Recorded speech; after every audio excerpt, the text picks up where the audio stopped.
This morning's gospel reading picks up exactly where last week's gospel reading left off. And the last time we saw Jesus, he was in the midst of his disciples and he was holding a little child.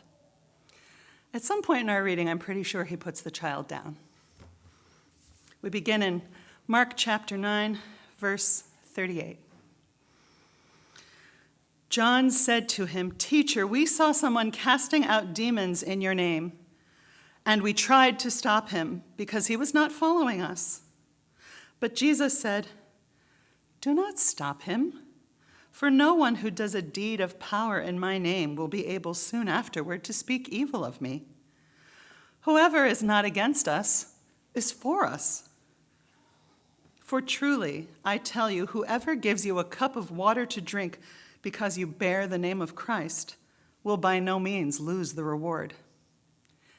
If any of you put a stumbling block in front of one of these little ones who believe in me, it would be better for you if a great millstone were hung around your neck and you were thrown into the sea. If your hand causes you to stumble, cut it off. It is better for you to enter life maimed than to have two hands and to go to hell, to the unquenchable fire. And if your foot causes you to stumble, cut it off. It is better for you to enter life lame than to have 2 feet and to be thrown into hell. And if your eye causes you to stumble, tear it out. It is better for you to enter the kingdom of God with 1 eye than to have 2 eyes and to be thrown into hell where their worm never dies and the fire is never quenched. For everyone will be salted with fire. Salt is good. But if salt has lost its saltiness, how can you season it? Have salt in yourselves and be at peace with one another." This is the word of the Lord. Thanks be to God. For the past several months, my daughter Joan has been in rehearsal for a play that goes up next weekend in Beverly, Massachusetts. That's right next door to Salem, Massachusetts.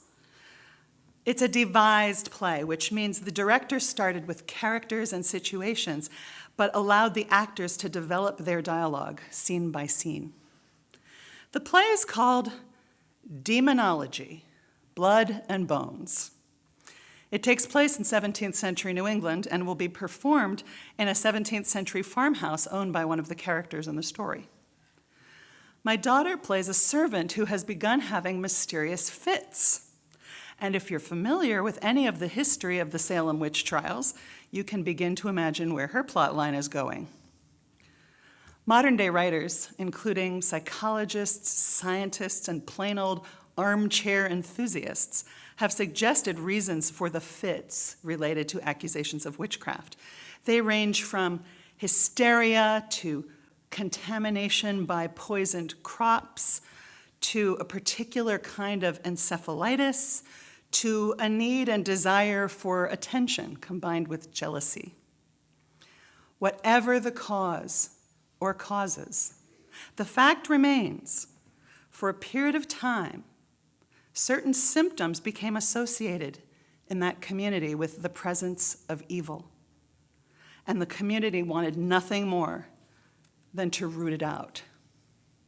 The Gospel of Mark this morning once again tells us a story involving people who have been possessed by demons. Now, just out of curiosity, I looked back over the Gospel, back to chapter 1, all the way through the end of chapter 9, where we just landed, because it seemed to me we have heard a lot about demons in this Gospel. And as it turns out, this is the 7th incidence of demons being cast out, discussed in the gospel, at least 7 different occasions. And that's in 9 chapters. We're not even at the end of the gospel. And I believe this tells us something. It tells us that the presence of demons was a pervasive, ongoing concern in this place and at this time. And I think we need to sit with that for a moment. We need to sincerely try to understand this without waving it away as something merely superstitious or from a more primitive era. In the Gospels, demons pose a real threat to people's health and well-being. Whatever modern science has suggested to us as a possible explanation for what the Bible calls possession. Certain behaviors and symptoms people displayed in this place and at this time became associated with the presence of evil. That community felt completely helpless against this evil until Jesus came along and started in his own way to root it out. The way of Jesus, the way of God, is healing and wholeness. And here come the disciples, and they are so predictable, aren't they? They have taken this news of someone casting out demons, someone, not them, invoking Jesus' name, and they've turned it into something about themselves. Specifically that, gosh, we are feeling kind of left out about this.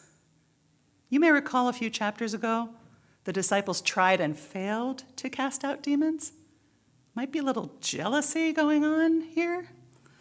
Healing is at the heart of the reign of God. Jesus so often talks about it and does it.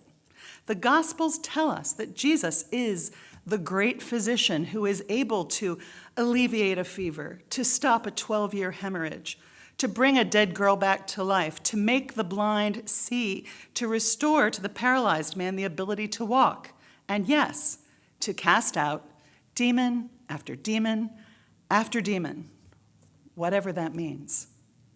Jesus is a healer, and healing and hope are at the heart of the reign of God. And now Jesus learns via his jealous disciples that there is someone out there healing in his name. And the name of Jesus does seem to be central to this project of healing in the Gospels. And his reaction is not to call a lawyer and file a cease and desist order, or to go find that rogue healer and tell him off. Instead, Jesus says, whoever is not against us is for us. And then he proceeds to have a very serious discussion with his people. Maybe the first come to Jesus talk. A discussion that cuts to the heart of the matter, if you will excuse that expression. The disciples don't get it, which in a certain way I find incredibly comforting, because I don't always get it. We don't always get it. These stories are both extremely simple and amazingly complex. And we can spend our lives digging deeper and deeper and still finding new treasures. The disciples don't get it. They're saying, in effect, hey, that other guy can't cast out demons. We're the only ones who can do that, sometimes. They are still talking much as they did last week. They're still stuck on greatness and status and who's got the power. So Jesus says, if any of you put a stumbling block before one of these little ones who believe in me, it would be better for you if a great millstone were hung around your neck and you were thrown into the sea. You know how big a millstone is, right? Half a ton, as big as maybe 2 tons, depending on the size of the mill. Massive stones used for grinding grain. A millstone around the neck is a shocking image.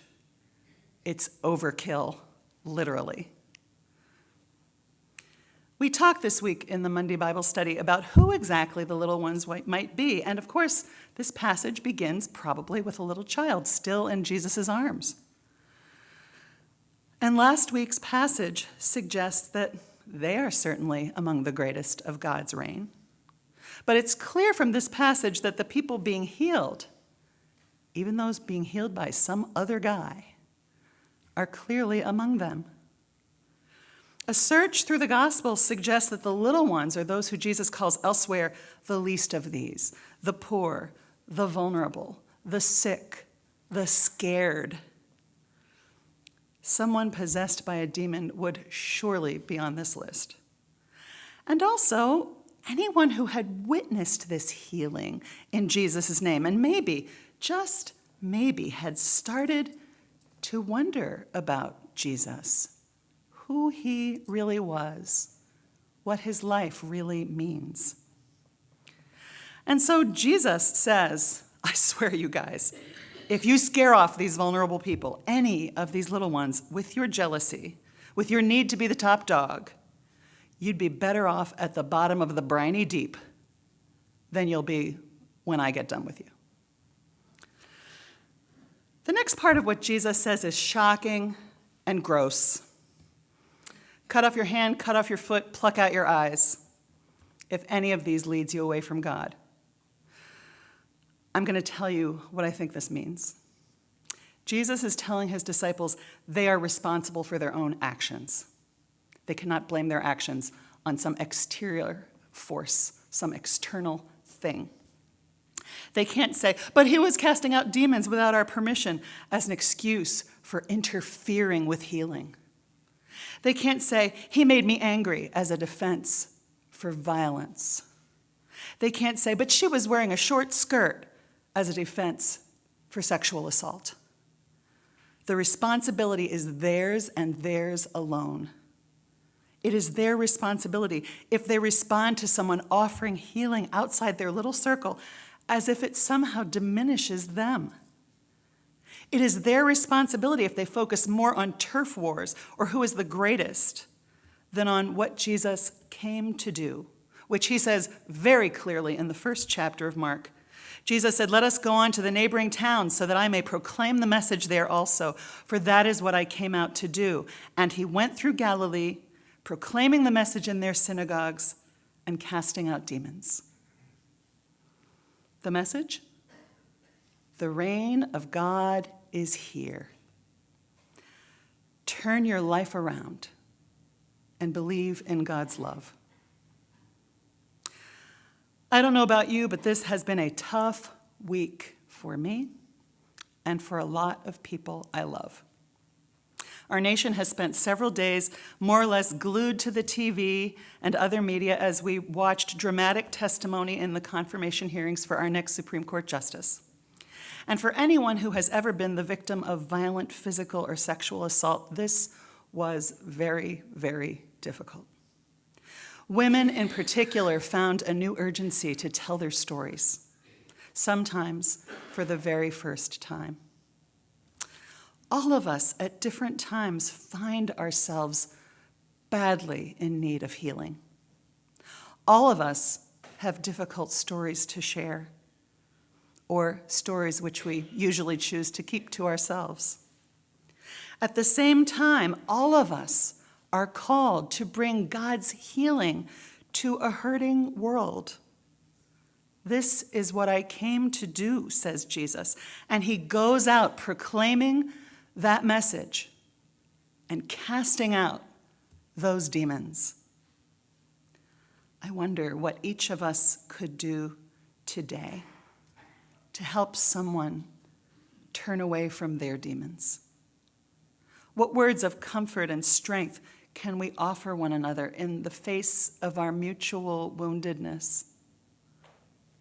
At the end of our reading, Jesus says a couple of mysterious-sounding things about salt, and then finally he settles on, have salt in yourselves and be at peace with one another. We talked about salt in our Bible study, too. We pondered sayings like, you are the salt of the earth, and phrases like old salt and worth his salt. Salt is used for seasoning today, but has been used to preserve foods for nearly 8,000 years. Sophie, 8,000. There's a city in Bulgaria, I believe, Solnitskaya.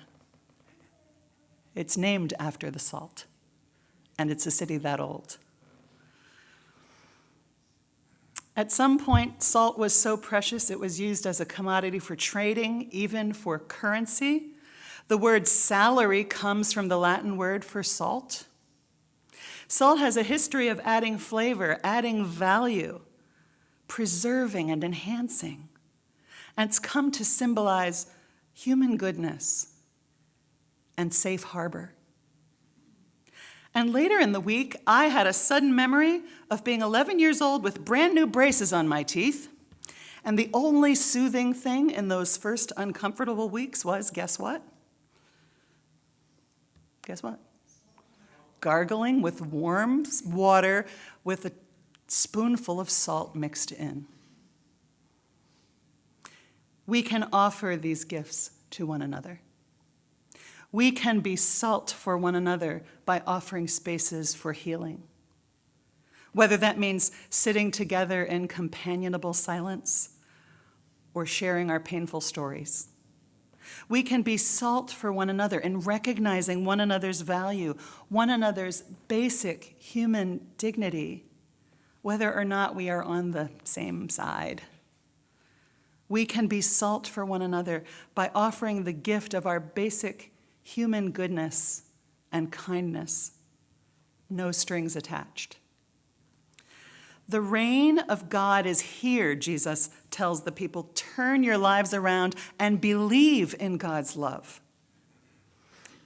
Even at this late date, when he and the disciples are well on their way to Jerusalem and the last days of Jesus' ministry, he's still trying to convey to them, his inner circle, the good news over and over again. God's reign is here, and that means the little ones are the greatest, the ones we should love, protect, preserve.